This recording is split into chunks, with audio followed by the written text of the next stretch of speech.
ho sa Biblia yan eh.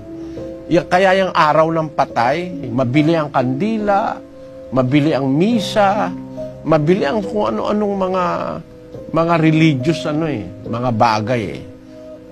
Pinagkakakitaan nila yan. Kaya may araw ng patay. Pero sa Biblia, wala namang araw ng patay.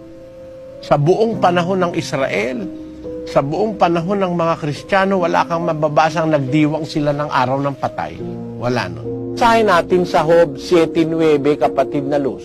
Kung paanong ang ulap ay napapawi at nawawala, gayon siyang bumababa sa libingan ay hindi na aahon pa.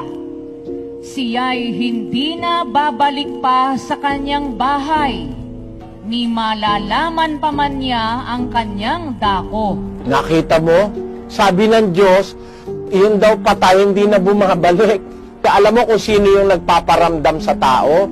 Yun ang masasamang espiritu ng demonyo na gusto kang iligaw sa paglilingkod at sa paniniwala sa Diyos. Alam mo, yung patay, hindi bumabalik yon. Kung meron ka mang nararamdaman na parang humihila ng kadena, nag-aamoy kandila, nag-aamoy bulaklak, yun ay gawa ng masasamang espiritu na nagliligaw sa tao sa kanilang pagkilala sa Diyos. Walang ibang gagawa nun kundi si Satanas. Meron siyang kaharian ng mga espiritu, siya ang hari doon. Marami siyang mga kasamang mga demonyo. Yun ang nakakapag-anyo ng iba't ibang anyo. Gaya ng sinasabi ng iba, nakakita raw ng duwende, nakakita raw ng tiyanak, nakakita raw ng kapre, nakakita ng higante. Alam mo, nagagawa ng masamang espiritu na mag-anyo siya ng kung ano-anong anyo. Yun ang nagpaparamdam. Pero ang patay, yung namatay mong tatay o nanay o kapatid o yung namatay na kamag-anak ay hindi yun babalik. Yun ay mabubuhay lang uli pagdating ng ating Panginoong Hesus. Pero samantalang ngayon, wala silang alam, hindi sila makakabalik. Basahin natin ang 9:5 hanggang 6 ng Ecclesiastes, kapatid na Luz.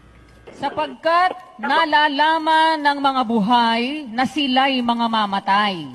Ngunit hindi nalalaman ng patay ang anumang bagay, ni mayroon pa man silang kagantihan, sapagkat ang alaala sa kanila ay nakalimutan, maging ang kanilang pag-ibig, gaya ng kanilang pagtatanim at ng kanilang pananaghili ay nawala ngayon.